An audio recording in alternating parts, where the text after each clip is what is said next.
बिस्मिल्लाहिर्रहमानिर्रहीम रब्बि ज़िदनी इल्मा। अ, जो लास्ट हमने 2 सेशंस कवर किए हैं उसमें, जस्ट अ सेकेंड। ओके। जो लास्ट 2 सेशंस कवर किए हैं हमने उसमें जो हमने टॉपिक्स कवर किए थे, आज हम उन टॉपिक्स की बेस पर एक क्विज़ लेंगे ताकि हमारी टॉपिक्स की रिवीजन हो जाए। और देन हम लीड कोड के क्वेश्चंस पर मूव करें और फिर हम अच्छे से एनालाइज कर सकें कि जिस किस क्वेश्चन है हमें कौन सा स्ट्रक्चर यूज़ करना चाहिए। तो जो जो पार्टिसिपेट करना चाहते हैं, kindly raise your hands.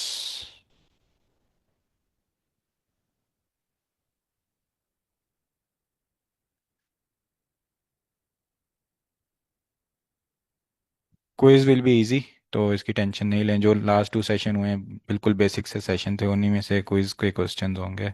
10 questions होंगे। 3 टीम्स बनेंगी और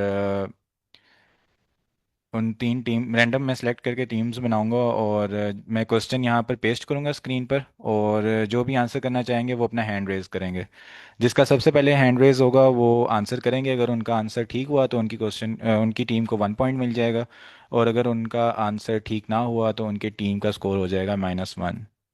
इन द एंड जिसका टीम का स्कोर सबसे ज़्यादा होगा वो टीम जीतेगी। And you can post on your LinkedIn that you won A live quiz competition on DSA. और इवन अगर आप लोकल कहीं सीवी शो कर रहे हैं उसमें भी आप ऐड कर सकते हैं कि you won a competition, not for USA but local. Okay, so we have participants. Okay, ठीक है, मैं टीम्स बना लेता हूँ। 1 2 3 4 5 6 7 8 9, so we have 9 participants. Okay, let's me shuffle. ठीक है, पहले मैं नाम लिख लेता हूँ रैंडम। ठीक है, उसके बाद मैं फिर देख लूँगा कि किसी टीम में ज़्यादा सीएस के लोग तो नहीं हो गए।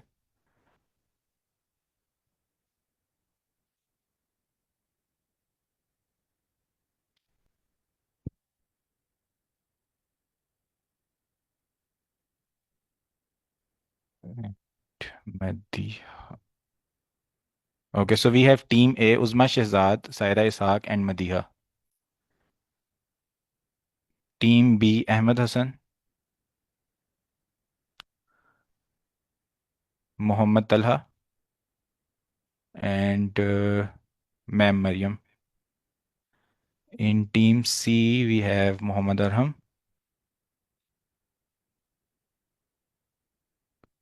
और मैम मारिया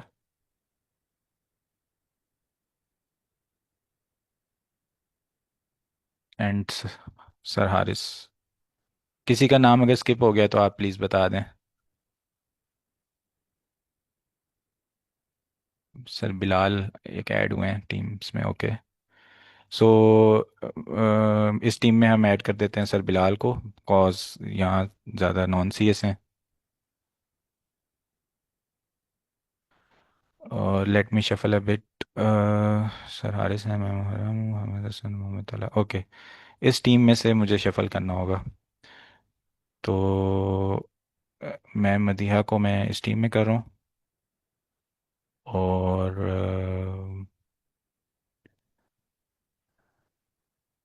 मोहम्मद तलहा जो हैं वो इस टीम में आ गए।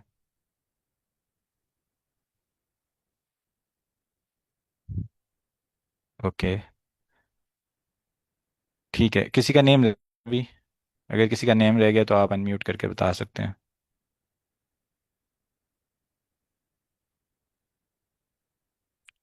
अच्छा, सर हारून ने ज्वाइन किया है, तो सर हारून को हम ऐड कर देते हैं इस टीम में। Anyone else? Okay sir, non CS, ठीक है, मैंने देख लिया सबको।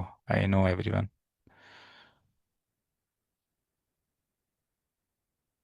ठीक है, तो ये हमारी टीम्स हैं। अब हम स्टार्ट करते हैं। मैं इसको स्कोर बोर्ड पर ले जाता हूँ। जस्ट अ सेकेंड, इसको हम ना अच्छा सा करने के लिए ज़रा डिक्शनरी इग्नोर कर देते हैं। इसको भी इग्नोर कर देते हैं। और ओके, ये सर का नेम आई थिंक कट हो गया, सर हारून का। ठीक है, हैंड्स डाउन कर लें। अपना जो आपने हैंड है वो हैंड्स अप वाले बटन पर ही रखना है, ताकि जल्दी से आप हैंड्स अप कर सकें टू आंसर द क्वेश्चन। ठीक है, रूल्स समझ आ गए? किसी को अगर रूल समझ नहीं आए तो आप पूछ सकते हैं। अस्सलाम वालेकुम सर। सर काइंडली रिपीट कर दीजिएगा, मैंने अभी ज्वाइन किया है। Sorry, name please. हारून नाम मेरा। ओके ओके सर, हमारा ये क्विज कंपटीशन है, ठीक है, जिसके अंदर क्या होगा कि हमने जो लास्ट 2 सेशंस में टॉपिक्स कवर किए थे उनकी बेस पर 10 to 12 क्वेश्चंस होंगे, या इससे ज़्यादा भी हो सकते हैं, ठीक है। ये इसका मकसद ये है कि जो हमने टॉपिक्स कवर किए हैं वो रिवाइज हो जाएं, ठीक है। तो just to make the century interactive हमने ये क्विज कंपटीशन रखा है। तो इसमें क्या होगा कि ये मैंने टीम्स बना दी हैं, तो मैं यहाँ पे क्वेश्चन पेस्ट करूँगा, ठीक है। जैसे ही मैं क्वेश्चन पेस्ट करूँगा, मैंने मोबाइल में साथ कनेक्ट किया हुआ है, वहाँ पर मैं देखूंगा कि सबसे पहले हैंड रेज किसने किया है, ठीक है। जिसने हैंड रेज किया है उससे मैं पूछूंगा कि वो मुझे आंसर बताएं। अगर उनका आंसर ठीक हुआ तो उनकी टीम को मिल जाएगा 1 पॉइंट, और अगर उनका आंसर गलत हुआ तो उनकी टीम को मिल जाएगा -1, ठीक है। एंड पर जिस टीम का स्कोर सबसे ज़्यादा होगा वो टीम जीतेगी। और you can post on your LinkedIn, ठीक है, कि आपने इस क्विज कंपटीशन में पार्टिसिपेट किया और आप जीत गए। ठीक है, कोई और क्विज में ज्वाइन करना चाहे अनम्यूट करके बता दें। जो मुझे नहीं पता अभी किसी ने अगर लेट ज्वाइन किया है तो, और वो टीम में भी ऐड होना चाह रहे हैं, वॉलेंटियर फॉर द क्विज। और ये नहीं सोचें कि कोई बहुत मुश्किल क्विज होगा और हमें इसमें पार्टिसिपेट नहीं करना। This is very beginner level, ये हमारा 3rd सेशन है। हमने कोई ज़्यादा चीज़ें कवर नहीं की, और आपको सारी चीज़ों का पहले से पता होगा। जस्ट ये है कि इसमें रिफ्लेक्सेस का टेस्ट होगा कि कौन पहले हैंड रेज कर लेता है, जल्दी आंसर कर लेता है। That's all. Otherwise quiz is very easy.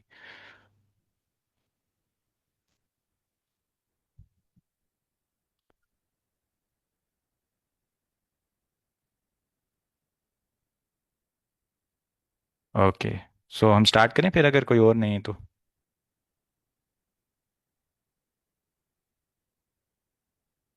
Just a second, मुझे ये थोड़ा स्क्रीन को सेट करना था पहले। ठीक है, इसको मुझे फुल शो करना पड़ेगा, क्योंकि अगर मैं स्क्रीन पार्शियल शो कर रहा हूँ तो वो साथ में दूसरा डॉक्यूमेंट भी शो हो रहा है जिसमें क्वेश्चंस हैं। तो you have to bear with me. Okay, let me open the participant screen. Great.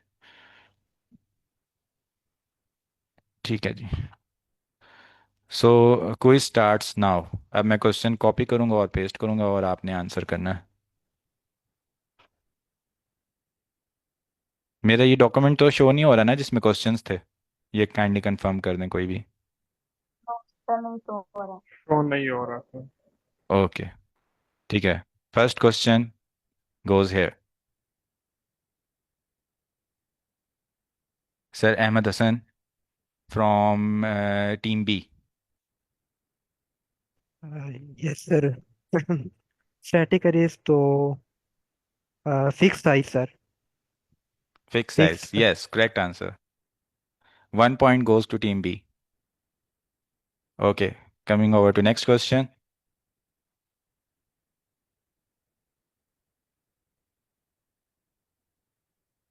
Next question is here. Again, Sir Ahmed Hassan. Sir 4 bytes. 4 bites. Okay, 2 points for team B. Next question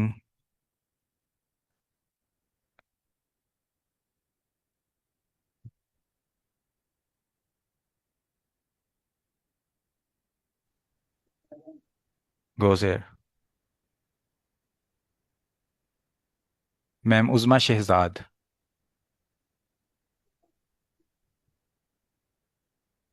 O. O of n. Time complexity of assessing an element using index. Index से हम assess कर रहे हैं इन element को। O1। O1 O क्योंकि हमें of पता है 1। वो कौन सा इंडेक्स है, तो हम वो एक O7 आ जाएगा। जी, -1 for team A for wrong answer initially. Okay.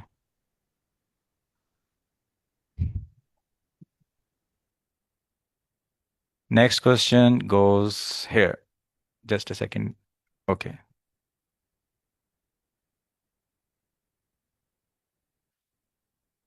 Sir Ahmed Hassan from sir Team B. Of of one ही होगी।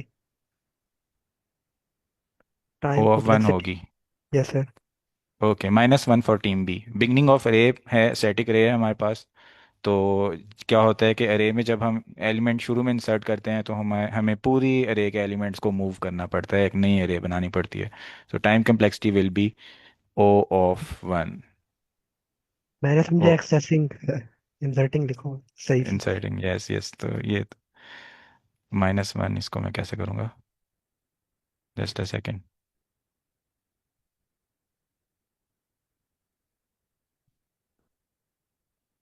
ओके, मुझे इसको थोड़ा फिक्स करने दें। ये सिलेक्ट हो रहा है, इसको मैं बैक पे भेज देता हूँ।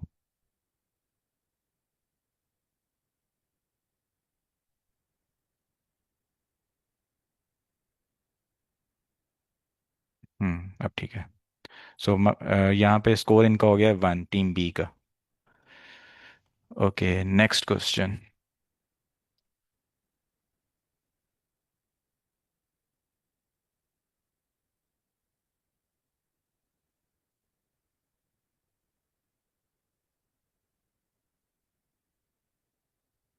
Sir Ahmad Hasan.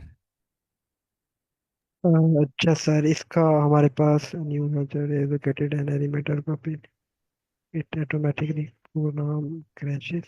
Sir B option I think. Yes, B option. 2 points for team B. Okay, next question.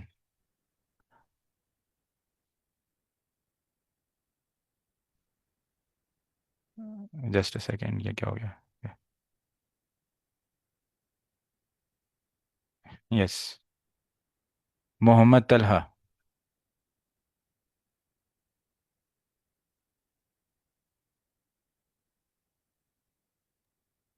True है सर। जी, अगर 20 सिर्फ होंगे तो बाकी जो है वो स्पेस खाली ही रह जाएगी। खाली का नहीं, डी एलोकेटेड का पूछा गया है।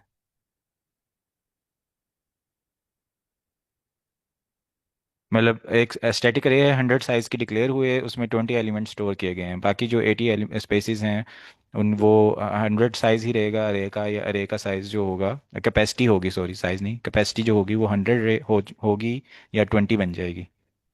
सर 100 ही रहेगी क्योंकि स्टैटिक है। ओके, सो इसका आंसर होगा फॉल्स। ठीक है, तो चलें टीम को दे देते हैं 1 पॉइंट, और ये बन जाता है इनका 0। -1 था तो 1 पॉइंट के बाद 0 बन गया। Okay, next question.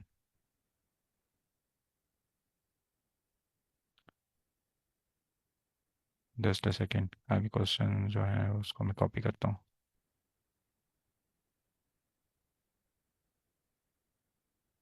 Yes,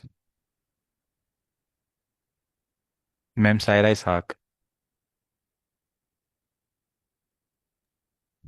actually sir अरे के अंदर हम ना एक ही टाइप का डाटा स्टोर कर सकते हैं, but in case of Python list हम हर करेक्टर को यानी हम उसमें डिफरेंट टाइप का डाटा स्टोर कर सकते हैं, क्योंकि वाई हमारे पूछा पास गया है। हर मैं वही बताने लगी, क्योंकि जी हमारे जी। पास जो हर करेक्टर है या हर डाटा टाइप है वो डिफरेंट पॉइंटर को शो कर रहा होता है। तो दैट्स वाई हमारे पास उसमें कैपेसिटी होती है लिस्ट में डिफरेंट डाटा सेट स्टोर करके और उनको एड्रेस करने की। ठीक है, और जो डिफरेंट जगह पर एलिमेंट स्टोर हो रहे हैं उनको फिर हम एक दोबारा से कंटिन्यूस जगह पे उनकी क्या चीज़ स्टोर करते हैं for indexing? For indexing sir हम फिर वो तो मतलब वो है ना, फॉर इंडेक्सिंग तो हम 0 1 2 से लेते हैं ना, यानी वो तो लिंक अगर लिंक मतलब लिंकिंग लिस्ट के थ्रू भी हम उसको फाइंड कर सकते हैं। अगर हमारे डिफरेंट मतलब हम एड्रेस मतलब अगर पहला एलिमेंट को हमने फाइंड किया तो उसके पास दूसरे का एड्रेस होता है कि वो कहाँ पे है। ठीक है, ये लिंक लिस्ट में होता है, लेकिन हम पाइथन में जो लिस्ट होती है उसकी बात करें कि उसमें आपने बिल्कुल सही बताया, एलिमेंट्स डिफरेंट जगह पर स्टोर होंगे, लेकिन हमने अगेन उसके अंदर इंडेक्स यूज़ करने हैं। तो उन इंडेक्स को असेस करने के लिए अगर डिफरेंट जगह पर होंगे तो हम उनको असेस नहीं कर पाएंगे, उसके लिए हमें एक और स्टेप करना पड़ता है। If you tell me that step, तो बेसिकली वो आंसर है और आपका पॉइंट इंक्रीज हो जाएगा। By pointing, right, just don't remember the right name of the step. Yes, pointing, pointing से ही हम करते हैं एग्जैक्टली। पॉइंटर बेसिकली इसका एग्जैक्ट नेम है, लेकिन पॉइंटिंग इज चलो ऑल्सो इज कंसिडर्ड करेक्ट। ये स्कोर का जो मसला, एक second. Okay, so for team,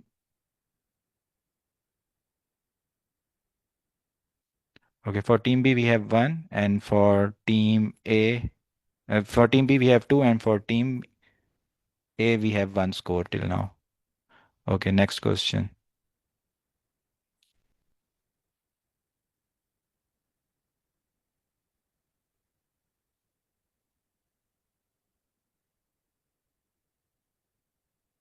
Yes,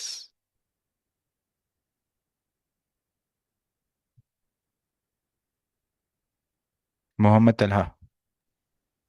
sir होगा कि ये कि वो एक नई एरे बनाएगा और उसकी स्पेस को फॉर एग्जांपल जो है वो इंक्रीज कर देगा। एग्जैक्टली, एलिमेंट दोबारा से एक अरे बनेगी और एक फैक्टर होगा जिससे वो उसको इंक्रीज कर देगा, उस फैक्टर से उसके साइज को। Okay, so team A has 2 points. Next question. Sir इसमें मेरा क्वेश्चन है वो पहले वाली अरे भी क्वेश्चंस विल रहेगी बी और in the end, question will be in the okay end, okay ये क्विज ओके कंप्लीट हो सर जाए जल्द। ठीक है, ये इसका answer sir Ahmad Hassan. Yes sir, true. आपका हैंड पहले से रेज तो नहीं है? नहीं नहीं सर, बिल्कुल अभी किया था। ओके। हाँ जी, ट्रू हो गया सर। ओके, इसका आंसर फॉल्स है। जो उसके पाइथन लिस्ट का जो जिस तरह हमने एलिमेंट उसके अंदर ऐड किया तो उसको अपना साइज इंक्रीज करना पड़ा, ठीक है, जो पिछला क्वेश्चन था ना। जब लेकिन हम दोबारा से साइज इंक्रीज करने के बाद उसको एलिमेंट को डिलीट कर देंगे, कैपेसिटी उसकी दोबारा से डिक्रीज नहीं होगी। तो आपने कैपेसिटी ही समझा या आप दूसरी बात कर रहे थे? कैपेसिटी समझा मैंने। यस एग्जैक्टली, तो -1 for team B. Okay, next question.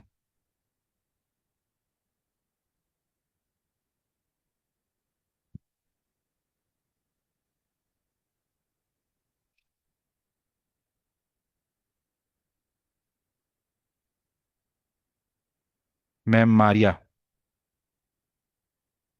तो सर इसका आंसर फॉल्स है। And static arrays we allocate required false. Yes. Team C has 1 point now. Okay. बस थोड़े से क्वेश्चंस रह गए हैं, इसलिए रिजल्ट जल्द से जल्द आने वाला है।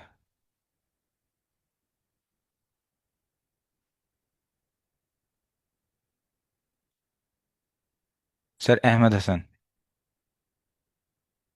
अच्छा, which operation is faster in linked list compared to arrays? Random access is that at the beginning. Index is lookup. वैसे सर हैंड रेज आप तब करें जब अगर आपको आंसर आता हो, पहले से रेज करके क्वेश्चन को रीड नहीं करें। अच्छा सर, मैं मरियम नूर, सेकंड आपका हैंड रेज था। सर इसका दूसरा वाला होगा, insertion at the beginning. Yes, insertion at the beginning link list में फास्ट होती है। So team B, just a second, पहले इसको डिलीट करते हैं। ओके, टीम बी के 2 पॉइंट्स हो गए।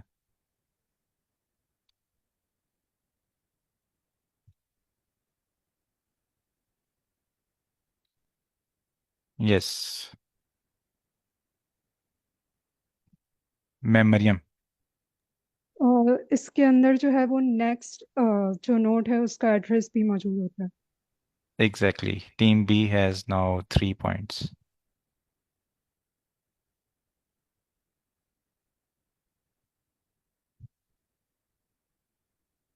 Next question.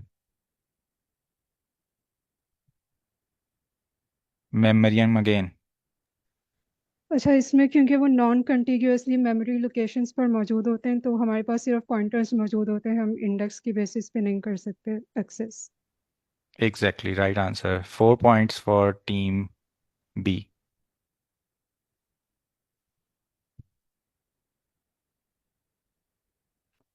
Next question.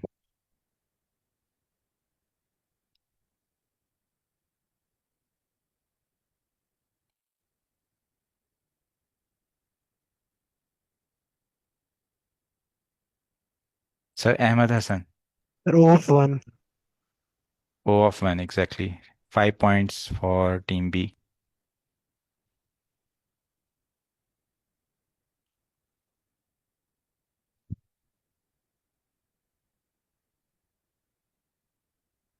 Okay, so we have last question.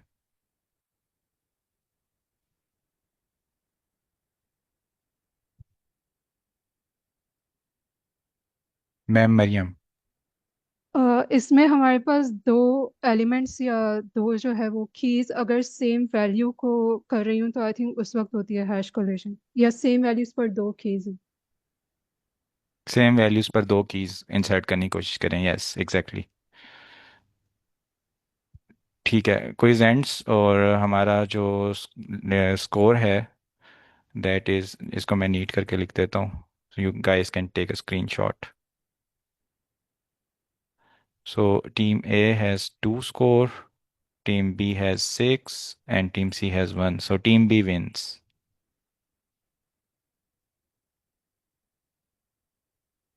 Thank you everyone for participation. I hope it was helpful and आपको कुछ सीखने को मिला होगा।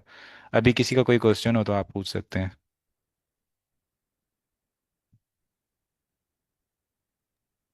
सर आपने उसने बोला था कि इंजर्शन से न्यू लिस्ट बनेगी, तो पहले वाली जो लिस्ट होगी वो वहीं पे कॉपी, वो उस चीज की कॉपी बनेगी, पहले वाली भी मौजूद रहेगी, उसका रेफरेंस चेंज हो जाएगा या क्या, ये मुझे समझ नहीं आया।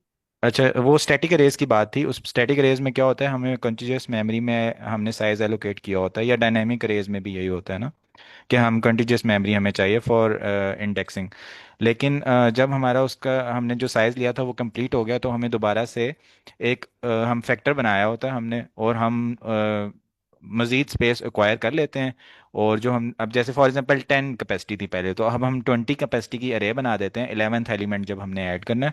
और पिछला जो हमारा 10 एलिमेंट्स की अरे थी उसको हम नए एलिमेंट्स में कॉपी कर लेते हैं, नई अरे में उसके एलिमेंट्स कॉपी कर लेते हैं, और पिछली डिलीट हो जाती है। न्यू हमारे पास क्या अभी सिचुएशन बचती है कि हमारे पास 20 कैपेसिटी की अरे है जिसके अंदर 10 एलिमेंट्स पुराने वाले कॉपी हुए हैं और 11th एलिमेंट हमने अब ऐड किए है। Thank you. पाइथन लिस्ट में भी यही चीज़ हो रही होती है। Okay, thank you everyone for your participation. अभी अगर कोई जस्ट 2 मिनट्स में समराइज करना चाहे हमने आज तक जो भी कवर किया हो, जस्ट इन 2 minutes।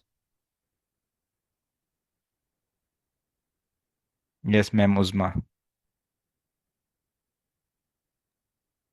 फर्स्ट हमने पढ़ी थी टाइम कॉम्प्लेक्सिटी, कि हम कैसे चीज़ों की टाइम, अपने डेटा स्ट्रक्चर जब हम उन पे वर्क करते हैं तो उनकी टाइम कॉम्प्लेक्सिटी कैसे निकालते हैं। हमने देखा था कि हम हमेशा वर्स्ट केस को देखते हैं, और जिसकी टाइम कॉम्प्लेक्सिटी होती है ऑर्डर ऑफ एन, सब केसेस को, सब स्टेप्स को देख रहे होते हैं। हम ये नहीं देखते कि हम एवरेज और बेस्ट केस को देखेंगे, हम हमेशा वर्स्ट केस को देखेंगे। और दूसरी क्लास में हमने पढ़े थे डेटा स्ट्रक्चर्स कैसे डिफरेंट होते हैं एक दूसरे से, और हम कैसे अपने उनकी क्या स्पेशलिटीज होती हैं, क्यों हम उसका हर एक में केस में हम अलग अलग चूज करते हैं। जैसे एरेज होती थी, तो एरेज जो थी स्टैटिक थी, उसमें हम दोबारा जब हमें डेटा इनपुट करना होता था तो वो हम नहीं कर सकते थे। तो उसके लिए पाइथन वालों ने नया वो बनाया सेटअप, और उसमें उसके जो था इंटीग्रेटर में, उसमें हमने डायनेमिक लिस्ट जो थी उनको इंट्रोड्यूस करवाया।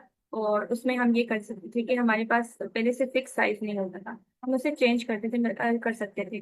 और फिर हमने और उसमें ये होता था कि रेफरेंसेस स्टोर होते थे, पॉइंटर्स और एड्रेस स्टोर होते थे, वो कंटीन्यूअस होते थे, लेकिन हमारे पास जो डेटा था वो कहीं भी पड़ा हो सकता था, और हम उन रेफरेंसेस या हम जिनको हम पॉइंटर कह सकते हैं उनसे हम उसको एक्सेस कर सकते थे।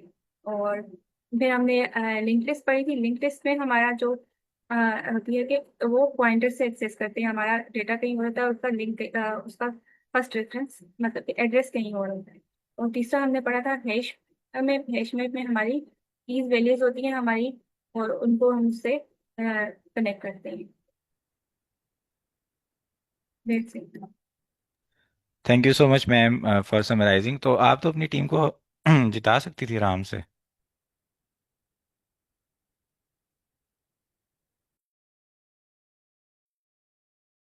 ठीक सर है, फर्स्ट अभी गलत हम हो गया था तो मैं मेरा मोरल डाउन हो गया था, तो इसलिए नहीं मुझे नहीं बहुत तरीके नहीं नहीं, मोरल डाउन नहीं होना चाहिए। ये यही तो इसीलिए माइनस नेगेटिव मार्किंग भी ज़रूरी थी, वरना फिर वो रैंडमली कोई भी हैंड रेज कर लेता। ओके, नेक्स्ट अभी हम देखते हैं कि कल हम टॉपिक कवर कर रहे थे हैश मैप्स में। तो हैश मैप्स में ना कोलिजन होती है, जो लास्ट क्वेश्चन था। तो कोलिजन को अवॉइड करने के लिए कुछ टेक्निक्स होती हैं, तो मैं उनको डिटेल में कवर नहीं करना चाह रहा, because that is a bit complex for new guys, और इतना इम्पोर्टेंट नहीं है समझना उसको इस वक्त, इस टाइम पर आप लोगों के लिए जो बिल्कुल न्यू है। तो इसलिए फिर हम क्या करते हैं, गूगल में ही सर्च करके मैं उसको एक्सप्लेन कर देता हूँ। ठीक है। तो हमारे पास क्या होता है कि हमने एक हैश फंक्शन बनाया था जिसके अंदर हमने एक फार्मूला लिखा था। ठीक है, कोई भी फार्मूला हो सकता है। वो फार्मूला क्या करता था कि उसके पास कोई वैल्यू आती थी और वो हमें एक इंडेक्स रिटर्न कर देता था। तो क्या हुआ कि जो हमारा फार्मूला था उसके अंदर एक टाइम ऐसा आया कि हमने उसको कोई वैल्यू पास की, तो उसने हमें जो इंडेक्स रिटर्न किया वो पहले से रिटर्न हुआ हुआ था और उसके ऊपर कोई और वैल्यू पड़ी थी। तो अब हमें ये मसला पेश आया कि अब जो न्यू वैल्यू आई आई है हमारे पास, इसको हम कहाँ स्टोर करें। ठीक है। तो इसको हैंडल करने के लिए डिफरेंट टेक्निक्स होती हैं। ठीक है, सबसे पहले एक टेक्निक होती है जिसको कहते हैं क्लोज्ड एड्रेसिंग, या फिर आसान अल्फाज में इसको कहते हैं चेनिंग। ठीक है। चेनिंग में क्या होता है कि फॉर एग्जांपल मेरे पास दो वैल्यूज़ के लिए इंडेक्स जो रिटर्न हुआ वो 2 ही रिटर्न हो गया। ठीक है। तो मैं क्या करता हूँ, उस स्पेसिफिक इंडेक्स के ऊपर लिंक लिस्ट बनाना शुरू कर देता हूँ। ठीक है। जैसे 2 इंडेक्स पहली वैल्यू का था, वो वैल्यू मैंने 2 इंडेक्स के आगे स्टोर कर दी नेक्स्ट पॉइंटर लगा के। फिर एक और वैल्यू आई, उसका भी 2 इंडेक्स था, तो जो पिछली वैल्यू मैंने स्टोर की थी उसका नेक्स्ट पॉइंटर लगा के इस वैल्यू को स्टोर कर दिया। फिर एक तीसरी वैल्यू आई, उसका भी 2 इंडेक्स रिटर्न हुआ, तो उसको भी मैंने पिछली वाली वैल्यू जो थी स्टोर की थी उसका नेक्स्ट पॉइंटर लगा के स्टोर कर दिया। तो हमारे पास उसी सेम इंडेक्स के ऊपर एक लंबी सी लड़ी बन जाएगी जिसको हम कहेंगे कि ये चेनिंग है। ठीक है। सेकंड चीज जो हमारे पास होती है that that is open addressing या क्लोज्ड हैशिंग। ठीक है। इसके अंदर डिफरेंट टेक्निक्स होती हैं। एक होता है लीनियर प्रोबिंग। ठीक है, लीनियर प्रोबिंग को आप समझेंगे तो आपको क्वाड्रेटिक प्रोबिंग भी समझ आ जाएगा। लीनियर प्रॉब्लम क्या होता है कि हम हमारे पास जो इंडेक्स रिटर्न हुआ उसके ऊपर पहले से कोई वैल्यू पड़ी हुई थी, तो हम क्या करेंगे, बस उसके अगले इंडेक्स को चेक करेंगे, उसके ऊपर कोई वैल्यू तो नहीं पड़ी हुई। फिर उसके अगले इंडेक्स को चेक करेंगे, जिस जो भी इंडेक्स हमें खाली मिल जाएगा उस जगह पर हम वैल्यू स्टोर कर देंगे। यानी हम एक एक स्टेप से आगे जाते जाएंगे। इसको हम कहेंगे कि ये लीनियर प्रॉबिंग है। क्वाड्रेटिक प्रॉबिंग में क्या होगा कि हम एक एक स्टेप के बजाय अपना जो स्टेप है इंटरवल उसको इंक्रीज कर देंगे, उसके अंदर हम एक एक्सपोनेंशियल फैक्टर ऐड कर देंगे। ठीक है, उसको हम बोलेंगे कि ये है क्वाड्रेटिक प्रॉबिंग। करेंगे हम वही कि आगे तलाश करने की कोशिश करेंगे खाली जगह किधर है। डबल हैशिंग में क्या होगा कि एक हैश फंक्शन था, उसने कोलिजन कर दी, उसने हमें वो इंडेक्स रिटर्न कर दिया जिसपे पहले से वैल्यू, तो हम क्या करेंगे कि एक स्टैंड बाय फंक्शन बना लेंगे कि जो हमें कोई और वैल्यू रिटर्न करके दे देगा। ठीक है। बाकी हमारे पास जो हैं कुको हैशिंग जो है, इसके अंदर भी यही है, मल्टीपल हैश फंक्शंस होते हैं और एक अलग से एक टेबल बना लेते हैं। एक हमारा प्राइमरी टेबल होता है जहां हम डेटा स्टोर कर रहे हैं, और एक हम उसके अलावा स्टैंड बाय टेबल बनाते हैं, उसमें अपना डेटा स्टोर करना शुरू कर देते हैं, हैश टेबल। और उसके बाद हमारे पास और क्या है, robin hood hashing. Robin hood hashing में क्या होता है कि लीनियर प्रोबिंग का एक वेरिएशन है जो कि मैक्सिमम प्रोबिंग डिस्टेंस को रिड्यूस कर देता है बस स्वैपिंग एलिमेंट्स। फॉर एग्जांपल, हमने एक वैल्यू भेजी और उसका इंडेक्स 2 आया, हमने 2 पे स्टोर कर ली। अब अगली वैल्यू भेजी, उसका भी 2 आया। फिर हमने लीनियर प्रोबिंग का जो अपना सीक्वेंस था वो स्टार्ट कर दिया, हमने आगे शिफ्ट करना शुरू कर दिया, देखना शुरू कर दिया। हमने जब देखा 3 पे भी कोई वैल्यू पड़ी थी, 4 पे भी पड़ी थी, 5 पे भी पड़ी थी। इस तरह चलते चलते हम बहुत आगे पहुंच गए। तो हमारी वैल्यू 2 पे आनी चाहिए थी, लेकिन देखा तो 100 तक सारी स्पेसेस फिल्ड हैं। तो इस डिस्टेंस को कम करने के लिए हम क्या करेंगे, रॉबिन हुड हैशिंग करेंगे। तो ये इतना इंपॉर्टेंट नहीं है, बस आपको दो चीज़ों का पता होना चाहिए। एक आपको लीनियर प्रॉबिंग या क्लोज हैशिंग का पता होना चाहिए, या ओपन एड्रेसिंग, किस भी नाम से इसको याद कर लें। और दूसरा आपको चेनिंग का अच्छे से पता होना चाहिए। बाकी जो है उसका ना भी पता हो तो कोई मसला नहीं है। ठीक है, सर यहाँ एक तक किसी को क्वेश्चन कोई है। क्वेश्चन? जी जी। सर हमें पता है कि जब हमारा सेम इंडेक्स दोबारा प्रोड्यूस होगा, हालांकि होना नहीं चाहिए हम्म। रीजन की तरफ से, तो अंडर द हुड हम देखते हैं कि ऑटोमेटिकली उसको एडजस्ट किया जा रहा है, कभी उसको लिंक लिस्ट की सूरत में, कभी लीनियर प्रॉबिंग की सूरत में। तो जब मैं वैल्यू एक्सेस करूंगा, ये तो under the hood hmm. Collision हुई ना, और उसने उसका सोल्यूशन किया। लेकिन जब जी जी। मैं वैल्यू कॉल करूंगा तो वो उसको किस तरह पता लगेगा कौन सी वैल्यू उसको देनी है? उसका भी यही होता है कि जो अगर फॉर एग्जांपल आपने खुद वो हैश फंक्शन बनाया है, तो जब आप वैल्यू रिट्रीवल का फंक्शन बनाएंगे तो उसके अंदर भी आप वो सारी कंडीशंस ऐड करेंगे। ठीक है। जो आपने हैश फंक्शन बनाते हुए कंडीशन लगाई थी कि वहाँ पे जब जगह फिल्ड हो तो आपने आगे मूव कर देना है या वहाँ पे लिंक लिस्ट बना लेनी है। तो रिट्रीवल का फंक्शन भी आपने खुद ही बनाया होगा ना, अगर आपने हैश फंक्शन का खुद हैशिंग का फंक्शन खुद बनाया है।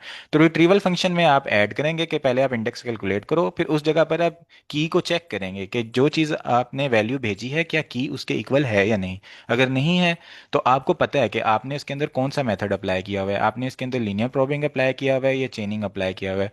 उसी तरह वही चीज़ आप अपने इसी फंक्शन के अंदर ऐड कर देंगे। ठीक है। नहीं और इसी तरह सर, अगर इसमें एक है ना, एक चीज, सॉरी जी फॉर इंटरप्शन। जी जी अगर मैं करेक्टर ए सेव करता हूँ इंडेक्स 2 के ऊपर और बी भी ऐड करने लगता हूँ तो वो भी 2 पे आके रुक जाता है। और जी अब मैं सिर्फ उसको इतना कहता हूँ कि मुझे जो 2 इंडेक्स पे वैल्यू पड़ी वो दे दो। अब वहां अंडर द हुड दो चीज़ों से एडजस्ट की हुई है, तो मुझे अब ए जब आप देगा उसको या बी बोलेंगे देगा। ना, जब आप उसको हम्म। बोलेंगे ना टू इंडेक्स पे वैल्यू दे दो, तो आप इसको इस तरह से हम्म। नहीं बोल सकते, क्योंकि हैशिंग में क्या होता है आप कीज असेस करते हैं। ठीक है। तो जब आप की असेस करेंगे ना, तो वो उस की का इंडेक्स देखेगा, फिर उस इंडेक्स पे जाके देखेगा कि जो आप की असेस करना चाह रहे हैं क्या ये वही है। अगर वो नहीं होगी तो वो नेक्स्ट मूव कर जाएगा, और उसको अगर चेनिंग में देखना चाहेगा चेनिंग में देखेगा, प्रॉबिंग में देखना चाहेगा। वो आपने खुद ही उसको रिट्रीवल फंक्शन डिजाइन करते हुए बताना है कि आपने किस तरह से उसकी हैशिंग बनाई थी। सही। थोड़ा सा अगर आपको समझ नहीं आया मैं रिपीट करता हूँ कि हम अगर हमने एक just a second, let me annotate. अगर हमने ये हैश मैप बनाया, ठीक है, मेरे पास ये वैल्यूज हैं 1 2 3 4। ठीक है, ये सेट है फॉर एग्जांपल। ये सेट जो होता है वो अनऑर्डर्ड होता है, उसके अंदर इंडेक्सिंग नहीं होती इस तरह से। ठीक है। तो मैं इस तरह नहीं करूंगा कि मुझे जीरो एलिमेंट की वैल्यू चाहिए या मुझे टू इंडेक्स की वैल्यू चाहिए, नहीं। मैं अपना जो रिट्रीवल का जो फंक्शन होगा ना उसको भी वैल्यू पास करूंगा कि मुझे 3 वैल्यू सर्च करके दो इसके अंदर, या 3 वैल्यू निकाल के दो। तो वो क्या करेगा कि वो इंडेक्स जो उसने सेव करने करते हुए लगाया था ना वही वो फाइंड करते हुए लगाएगा। लेकिन इंडेक्स को ऊपर जाके फिर वो मैच करेगा कि यहाँ पर जो आर्गुमेंट इसको पास हुआ है क्या वही यहाँ पर पड़ा है। अगर नहीं पड़ा हुआ तो अगर चेनिंग है तो वो चेनिंग में देखना शुरू कर देगा, अगर प्रॉबिंग है तो वो प्रॉबिंग के लिहाज से देखना शुरू कर देगा और मैच करेगा कि क्या वो एलिमेंट वहां पर मौजूद है या नहीं। यानी की जो आपने भेजी है ना वो उसको मैच करके उसको पता चलेगा। तो सर जब हम पाइथन के अंदर हैश मैप को कहते हैं या अपनी डिक्शनरी को कहते हैं कि फलां की मुझे दे दो और हम्म फलां की के अगेंस्ट वैल्यू दे दो, हम्म तो अब उस की के अगेंस्ट जब वो वैल्यू निकालने जाएगा तो ये पॉसिबिलिटी है कि वहाँ वैल्यू मल्टीपल रखी गई हुई हो उस की के अगेंस्ट। उस की के अगेंस्ट मल्टीपल वैल्यूज होंगी तो वो मल्टीपल वैल्यूज आपको रिटर्न करेगा। अगर उस बेसिकली की स्टोर कर रहे हैं ना हम, अगर वो की वो नहीं है जो आप मांग रहे हैं तो वो उस की को रिटर्न नहीं करेगा। फिर वो जो आपने मेथड लगाया हुआ था उसको स्टोर करते हुए उस की को तलाश करने की कोशिश करेगा। वैल्यूज जितनी भी होंगी वो वैल्यूज तो रिटर्न करेगा उस कीज की, वो आप जितनी भी स्टोर करें। वो आप लिस्ट को स्टोर कर रहे हैं, वो आप इंटीजर स्टोर कर रहे हैं, वो जो भी स्टोर कर रहे हैं, उस की पे जितनी भी वैल्यूज हैं, 100 वैल्यूज हैं तो वो आपको 100 वैल्यूज रिटर्न करेगा। एक वैल्यू तो एक वैल्यू रिटर्न करेगा। बस की को सही। उसने मैच करना है कि वो की क्या वही है जो हम्म। आप तलाश करने की कोशिश कर रहे हैं या कोई और की है उस जगह पर।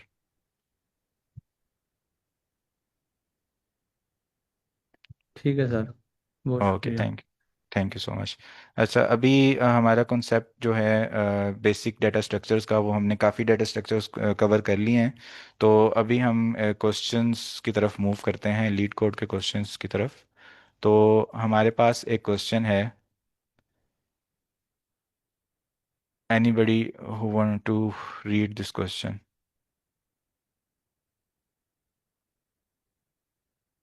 Sir, I can read. Yes, sir, please. The question name is contains duplicate given an integer array nums. Return true if any value appears at least twice in the array and return false if every element is distinct. वो कह रहे हैं कि आपको एक nums के नाम से array दी जाएगी, तो आपने true रिटर्न करना है अगर एटलीस्ट एक कोई वैल्यू एटलीस्ट 2 दफा आई है, कम से कम भी 2 दफा मतलब रिपीट हुई है। और अगर सारी डिस्टिंक्ट होंगी यानी कि सभी यूनिक होंगी तो आपने फॉल्स रिटर्न करना है। तो अगर एग्जांपल 1 में देखें तो 1 2 3 1, तो 1 जो है वो रिपीट हो गया, तो ये डिस्टिंक्ट नहीं है तो हमने ट्रू रिटर्न कर दी है। इसी तरह जिसमें डिस्टिंक्ट होंगी वहां पे फॉल्स रिटर्न कर देंगे। एग्जैक्टली, बिल्कुल सही सर आपने बताया। तो हम इसको इस जगह ले आते हैं और इसका ऑपरेशन करने की कोशिश करते हैं। ठीक है, हमारे पास एक रे है और हम इसको अंदर हमने ट्रू रिटर्न करना है, और एक हम फॉल्स वाली भी ले लेते हैं। ठीक है, ये हमारे पास एक अरे है। ठीक है, ये दो डिफरेंट अरेज हैं हमारे पास। अब हमने एक ऐसा प्रोग्राम बनाना है जो कि इन अरेज के अंदर चेक करे कि क्या कोई एलिमेंट इनमें दो बार तो नहीं आया हुआ। तो एनीवन जो कि बताना चाहें कि हम इसके अंदर क्या कर सकते हैं। Yes ma'am Maria. सर हम सेट में कन्वर्ट कर सकते हैं। सेट डुप्लीकेट्स को अलाउ नहीं करता है, तो वो डुप्लीकेट्स जो होंगी वो वन में कन्वर्ट हो जाएंगी, फिर हम लेंथ को कंपेयर कर लेंगे दोनों की। ठीक है, ओके, किसी और के पास कोई और अप्रोच हो। अच्छा सर, इसकी ना सबसे बुरी अप्रोच देखते हैं हम, क्या हो यस, सकती यही मैं है चाह रहा हूँ कि फिर। इसकी सबसे। हाँ। हाँ सर, आप नहीं बताएं। Anyone okay from okay. Non C S background जो कि मुझे बता दे कि इसकी बेसिक अप्रोच सबसे पहले आपके माइंड में क्या आती है। सिर्फ आपने आइटरेशन करनी है, तो वो हम कैसे करेंगे। सर लूप लगाकर। यस, लूप लगाएंगे। ओके। सर हम लूप किस डिक्शनरी तरह। भी बना सकते हैं, लाइक हर एलिमेंट के ऊपर वैसे ही लूप चला के और डिक्शनरी में काउंट रखते जाएं हर एलिमेंट का, देन एंड में देख लें कि किसका मोर देन वन है। अगर किसी का भी शो रहा है तो हम फॉल्स यानी ट्रू रिटर्न करा देंगे कि वो डुप्लीकेट है। एग्जैक्टली इस तरह भी हो सकता है। ठीक है। अच्छा मैम मदीहा, आप मुझे थोड़ा सा फर्दर एक्सप्लेन कर दें कि मैं लूप किस तरह से लगा सकता हूँ। सर आप जो वैल्यू है उस पर लूप लगा लेंगे, आइट्रेशन करेंगे, अगर सेम वैल्यू आती है तो लूप ब्रेक हो जाएगा। और अगर सेम नहीं नहीं सेम वैल्यू आती है तो लूप ब्रेक होके ट्रू रिटर्न कर देगा, और अगर सेम नहीं आती ठीक तो है, वो फॉल्स रिटर्न कर देगा। ठीक हो गया, ज़बरदस्त। और ये एक में ये सबसे पहली अप्रोच है जो इंसान के माइंड में सबसे पहले आती है कि हम इसके अंदर दो लूप लगाएं। एक आई इंडेक्स ले, एक जे ले। ठीक है, आई चलता जाए पहले बारी बारी सब पे, और जे उसके साथ साथ चले, और आई और जे को हम कंपेयर करते रहें। जैसे ही आई और जे इंडेक्स के ऊपर जो वैल्यूज़ हैं वो इक्वल आती हैं तो हम ट्रू रिटर्न कर दें। और जब हमारे लूप्स पूरे के पूरे ख़त्म हो जाएं और हमें पता चले कि अभी तक हमारा ट्रू रिटर्न नहीं हुआ और हमारी अरे भी ख़त्म हो गई है, तो हम फॉल्स रिटर्न कर दें। ठीक है। सेकंड अप्रोच ये है कि हम एक डिक्शनरी बनाएं। ठीक है, डिक्शनरी बनाने से क्या होगा कि हम हर एलिमेंट का काउंट स्टोर कर लें। यानी डिक्शनरी के अंदर दो चीज़ें होती हैं, एक होता है की और एक होता है वैल्यू। ठीक है, तो की के ऊपर मैंने वन स्टोर कर देना है और वैल्यू के ऊपर मैंने टू स्टोर कर देना है। ठीक है, कि वन जो है इसमें दो बार आया हुआ है। और फिर मैं एंड पर अपनी डिक्शनरी पर आइट्रेट करूं। ठीक है, और आइट्रेट करने के बाद देखूं कि कौन सा एलिमेंट जो है उसकी वैल्यू टू स्टोर हुई हुई है। जिनकी वन स्टोर हुई हुई है वो तो एक ही बार आ रहे हैं, जिनकी टू स्टोर हुई हुई है वो एलिमेंट इसके अंदर डुप्लीकेट हैं, तो मैं उनको रिटर्न कर दूं ट्रू, अगर वो इस तरह कोई वैल्यू है इसमें। ठीक है, इसके अलावा डिक्शनरी ही की एक और अप्रोच है। ठीक है, वो भी हम देखते हैं डिक्शनरी या सेट को यूज करते हुए। अच्छा, उसके बाद नेक्स्ट अप्रोच आती है सेट की। ठीक है, सेट में क्या हो सकता है कि सेट की मजे की बात ये होती है कि सेट के अंदर जो एलिमेंट्स होते हैं वो सारे डिफरेंट होते हैं। ठीक है, तो जब मैं इस अरे को सेट के अंदर कन्वर्ट करूंगा तो मेरे पास एलिमेंट बच जाएंगे। कोई बताना चाहेगा क्या एलिमेंट बच जाएंगे सेट में कन्वर्ट करने के बाद। तीन बचेंगे, एक। एक दो तीन। यस, वन टू थ्री बच जाएगा, ये वाला वन नहीं आएगा। फिर मैं क्या करूं, जो मैंने सेट बनाया उसकी लेंथ को और जो ओरिजिनल मेरी अरे थी दोनों की लेंथ को कंपेयर कर लूं। अगर तो दोनों की लेंथ बराबर है तो मैं ट्रू रिटर्न कर दूं, और अगर दोनों की लेंथ बराबर नहीं है इसका मतलब कोई डुप्लीकेट एलिमेंट था जो सेट ने अपने अंदर नहीं डाला, और मैं फॉल्स रिटर्न कर दूं। इसके अलावा कोई अप्रोच किसी के माइंड में आ रही हो। अच्छा सर, इसको सिंगल लूप से भी कर सकते हैं। जिस वक्त जी। हम इसके ऊपर ट्रैवर्सिंग कर रहे थे ना, और हम्म। हमने हैश मैप बनाया हुआ था, तो अगर तो वो जो जो भी हमने पिक किया एलिमेंट, लाइक वन ले लीजिए, तो हैश मैप के हम्म। अंदर ये एग्जिस्ट नहीं करता। ऐड कर देंगे हम्म। टू, ऐड कर देंगे थ्री, फोर, अच्छा सॉरी ऊपर वाला है असल में। ठीक है, तो एंड में जब वन आएगा ना, हम हम्म। ऐड करने से पहले देख रहे हैं एग्जिस्ट तो नहीं करता, करता है उसी वक्त रिटर्न ट्रू करवा देंगे। एग्जैक्टली। अदरवाइज जब लूप से बाहर निकलेंगे हम्म। रिटर्न फॉल्स हो जाएगा।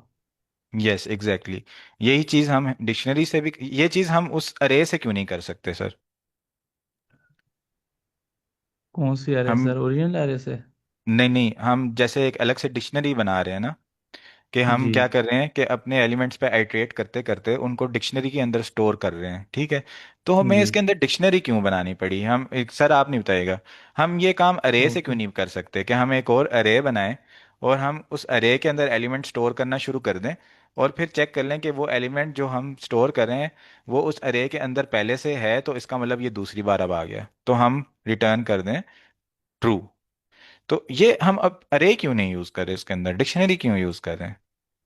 सर टाइम कॉम्प्लेक्सिटी बढ़ जाएगी। एग्जैक्टली तो इसको थोड़ा सा एक्सप्लेन कर दें कि कैसे बच जाएगी। सर जैसे अभी हम डबल करेंगे तो उसमें टाइम बहुत ज़्यादा लगेगा, सिंपल है। जी जी बिल्कुल ठीक है, आपकी टाइम कम्प्लेक्सिटी वाली बात बिल्कुल ठीक है। तो अब यहाँ अप्रोच ये देख रहे हैं हम कि हम ना बारी बारी चल रहे हैं, ठीक है, जस्ट स्टे विद मी। हमने पहले वन को देखा, फिर एक अरे के अंदर स्टोर कर लिया वन, ठीक है। फिर टू को देखा, टू में स्टोर कर लिया, टू को स्टोर कर लिया अपनी एक अलग से अरे में। फिर थ्री को देखा, थ्री को हमने स्टोर कर लिया। अब जब हम इस वन पर आए तो हमने देखा कि वन तो पहले से इसमें है, तो हमने वन को इसके अंदर स्टोर नहीं किया, बल्कि हमने रिटर्न कर दिया ट्रू, कि वन डुप्लीकेट हो गया है। और अगर यहाँ पर हम देखें तो फोर आया तो हमने फोर स्टोर कर दिया, और फोर भी जब स्टोर हो गया, सारे एलिमेंट स्टोर हो गए, तो हमने रिटर्न कर दिया फॉल्स। तो ये अरे क्यों नहीं हम बना रहे, हम एक डिक्शनरी क्यों बना रहे हैं, या हम एक सेट क्यों बना रहे हैं?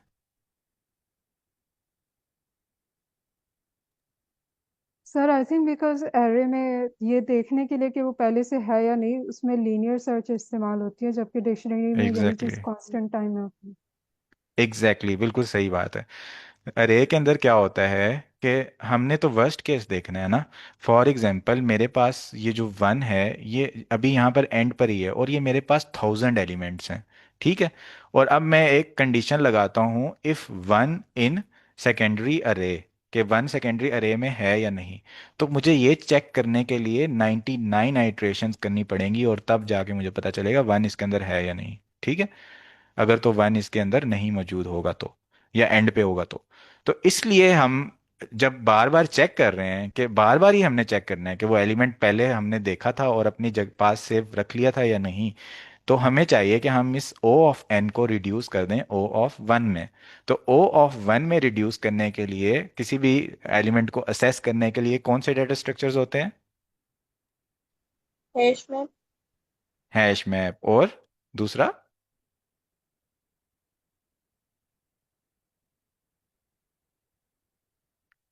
हैश मैप का नाम दूसरा डिक्शनरी भी है, इसके अलावा एक और होता है डाटा स्ट्रक्चर, जिसके अंदर ओ ऑफ वन टाइम कम्प्लेक्सिटी होती है, और बिल्कुल डिक्शनरी की तरह ही बनता है वो भी। सेट। Set, exactly. जो हमारे पास सेट होता है वो भी बिल्कुल हमारे हैश मैप की तरह ही बनता है, उसको बोलते हैं कि हैश सेट। सेट में भी यही होता है, फार्मूला लगा होता है और उस फार्मूले के लिहाज से एलिमेंट स्टोर होते हैं, ठीक है। और उसके अंदर क्या होता है, कोई ऑर्डर नहीं होता एलिमेंट्स का, सेट अनऑर्डर्ड होता है हमारे पास। ठीक हो गया। तो ज़बरदस्त, थैंक यू एवरीवन। तो अब हम इसका कोड देखते हैं, ठीक है। तो सबसे पहले लूप वाली अप्रोच जिन्होंने बताई थी, आर यू वॉलंटियर, क्या आप मुझे कोड लिखवा दें इसका?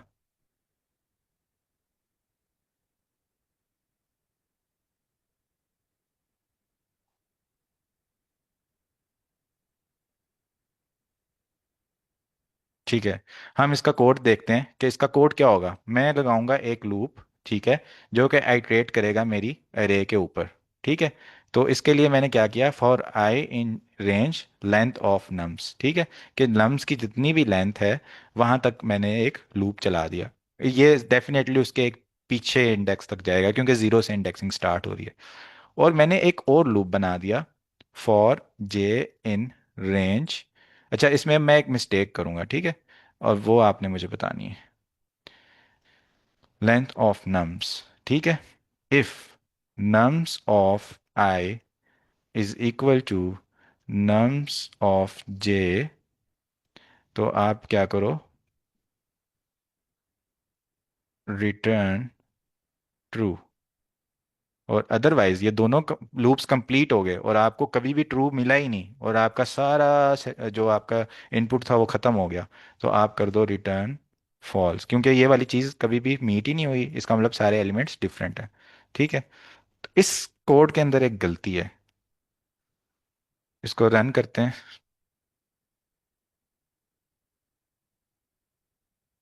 रॉन्ग आंसर आ रहा है।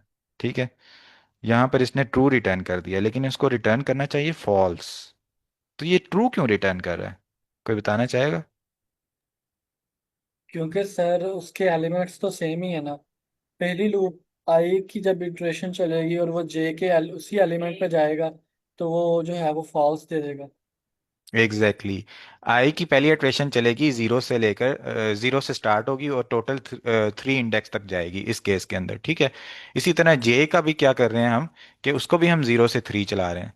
तो आई की पहली इटरेशन थी 0, जे की भी पहली थी 0। तो भाई ये क्या कर रहा है, ए के एलिमेंट को आपस में चेक कर रहा है। ठीक है, ये जैसे हमारा 1 एलिमेंट था, जब उसने नम्स ऑफ 0 किया तो हमारे पास 1 आ गया, जब उसने हमारे पास नम्स ऑफ जे किया तब भी हमारे पास 1 आ गया। तो हर हर चीज़ अपने आप के तो इक्वल होती ही है, इसलिए हमारे पास यहाँ ट्रू रिटर्न हो रहा है। तो इस चीज़ को मैंने ठीक करना है, ये मसला मैंने ठीक करना है। ये मसला मैं कैसे ठीक कर सकता हूँ? सर जब वो सेम इंडेक्स पे होंगी आई और जे तो हम उस इटरेशन को स्किप कर देंगे, हम कंटिन्यू कीवर्ड लगा देंगे। Exactly exactly। एक तो हम ये कर सकते हैं कि यहाँ पर मैं लगा देता हूँ कि एंड कंडीशन कि आई जो है वो जे के बराबर ना हो। ठीक है, ये डिफरेंट हो। ठीक है, एक तो ये चीज़ हो सकती है। दूसरा, जैसे मैम आपने बताया कि यहाँ पर मैं एक और लूप लगा दूं, if I is not equal to J. ठीक है, sorry, if I is equal to J, तो आप क्या कर दो, कंटिन्यू कर दो, फिर आप अगली चीज़ों को एग्जीक्यूट नहीं करो और अगली आइट्रेशन पर चले जाओ। ठीक है, और एक और चीज़ मैं क्या कर सकता हूँ कि मैं जो अपना जे का लूप स्टार्ट कर रहा हूँ ना, वो आई के आगे से स्टार्ट कर लूँ। ठीक है, इस लूप को मैं स्टार्ट कर लूँ i+1 से, तो ये हमारा कोड चल जाएगा। ठीक है, अच्छा, इस कोड के अंदर किसी को समझ नहीं आई, अप्रोच की समझ नहीं आई, कोड कैसे लिखा, रिटर्न स्टेटमेंट क्या है, फंक्शन क्या है, क्लास सॉल्यूशन क्या लिखा हुआ है, किसी भी चीज़ की समझ नहीं आई तो आप पूछ सकते हैं। सर सर इसमें इसको हम एक और चीज कर सकते हैं क्या? आपने जी। आई जे इन रेंज लिखा है i+1, तो यहाँ पर -1 कर सकते हैं हम। एक लाइक एक हम इंडेक्स स्टार्ट से 0 से करते हैं तो दूसरा इंडेक्स -1 से, तो -1 से 1 का चेक करें। लेकिन क्या होगा, -1 से स्टार्ट करूंगा, पहली बार में तो ये 0 होगा, ये -1 होगा। ठीक है, लेकिन दूसरी बार में ये आई चेंज नहीं होगा और जे चेंज हो जाएगा, तो जे दोबारा 0 हो जाएगा, आई दोबारा 0 हो जाएगा। ये मसला आ जाएगा इसको पीछे से शुरू करने से। Okay sir.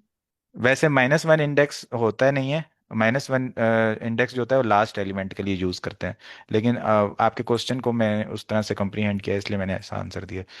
-1 इंडेक्स जो होगा वो हम लास्ट एलिमेंट को असेस करने के लिए यूज़ करेंगे।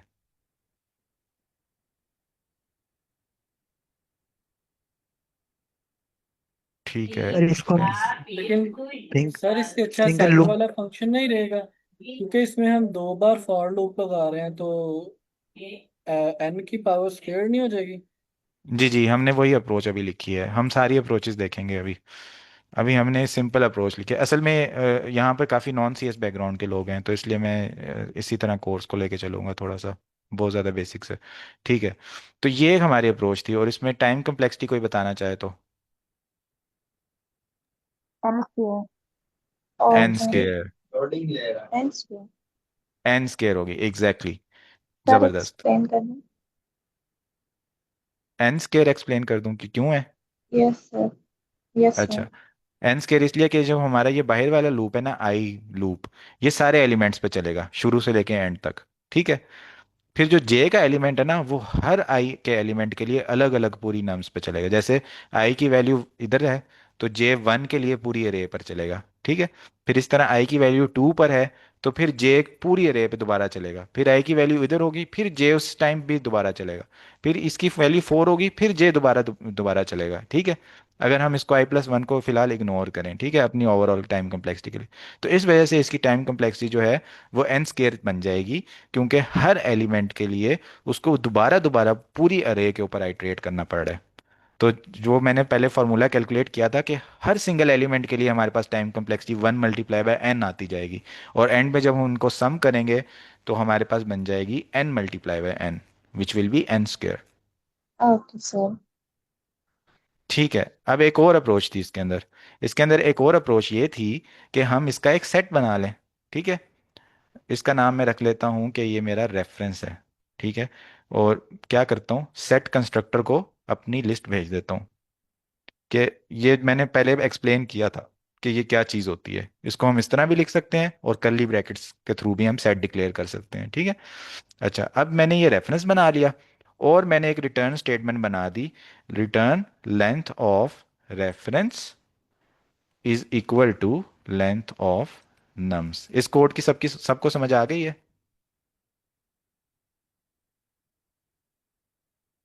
जी सर, आ गई है। एग्जैक्टली exactly, ज़बरदस्त।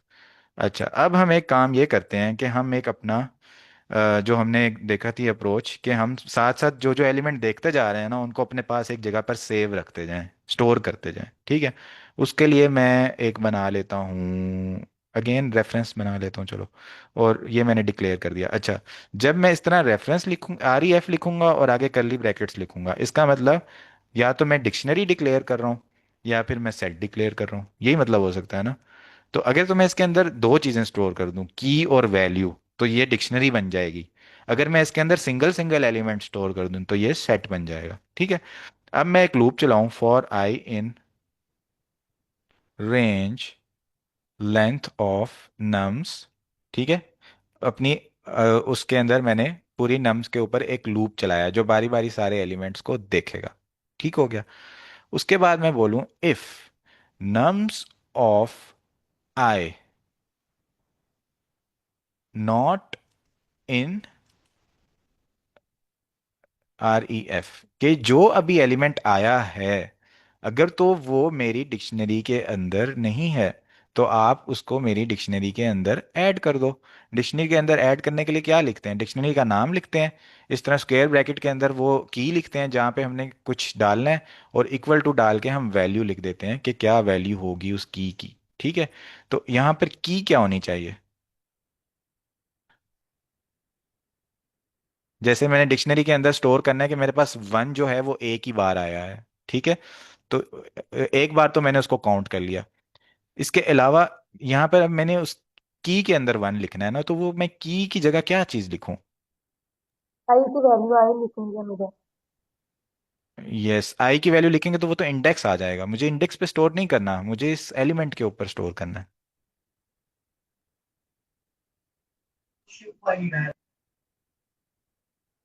हम इसको इस तरह लिख देंगे, इस तरह क्या होगा, हमारे पास उस इंडेक्स पे नम्स में जो वैल्यू आएगी वो आ जाएगी इस जगह पर। ठीक है, उस वैल्यू को हमने एज अ की अपनी डिक्शनरी के अंदर स्टोर कर दिया, और उसकी वैल्यू हमने इनिशियलाइज कर दी 1। ठीक हो गया, अगर ये हमारे पास नहीं था। अब एक और चीज़ है कि वो मेरे पास अगर है इसके अंदर, ठीक है, कि मेरे पास जो नम्स ऑफ आई है वो मेरी डिक्शनरी के अंदर मौजूद है, इस सिचुएशन में मुझे क्या करना चाहिए? कि फॉर एग्जांपल मैं यहाँ पर था, मैं चल रहा था इधर, 1 पे आया तो मैंने इसी तरह ये स्टोर कर दिया, 2 पे आया फिर भी स्टोर कर दिया, 3 पे आया फिर भी स्टोर कर दिया। अब जब मैं 1 पे आया ना दोबारा, तो इसने इसको देखा 1 नॉट इन, ये चीज़ तो इसकी ठीक नहीं हुई, ये यहाँ आ गया। ठीक है, अब यहाँ पे मुझे क्या चीज़ करनी चाहिए, क्या प्रोसेस करना चाहिए?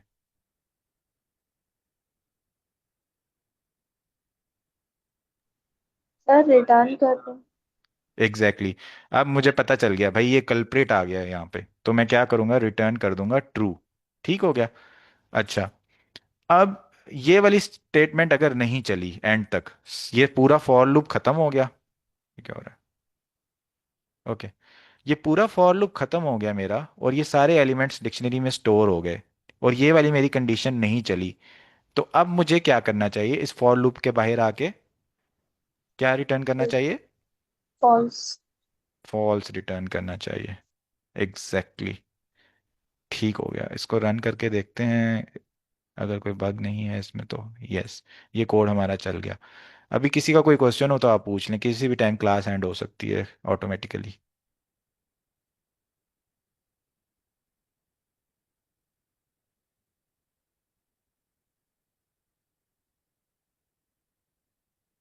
ठीक हो गया। अच्छा, अभी असाइनमेंट है आज के लिए। वो ये है कि हमारे पास आपने इन ये जो मेथड्स हैं अरेज के, append, clear, copy, count, extend, इनमें से कोई से, ये जितने भी मेथड हैं इनमें से कोई से दो मेथड आपने खुद बनाने हैं।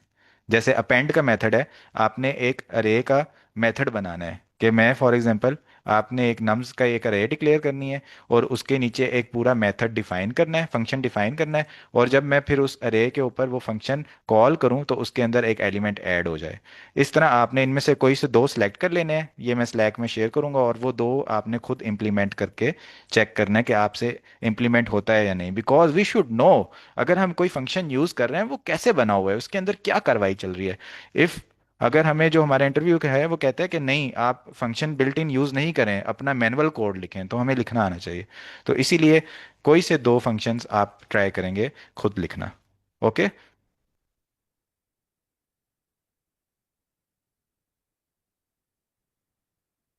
ये मैं स्लैक में शेयर कर दूंगा कि ये क्या क्या फंक्शंस हैं, इनमें से आपने कोई से दो चूज कर लेने हैं। Thank you everyone for joining, thank you for your time, take care, अल्लाह हाफिज।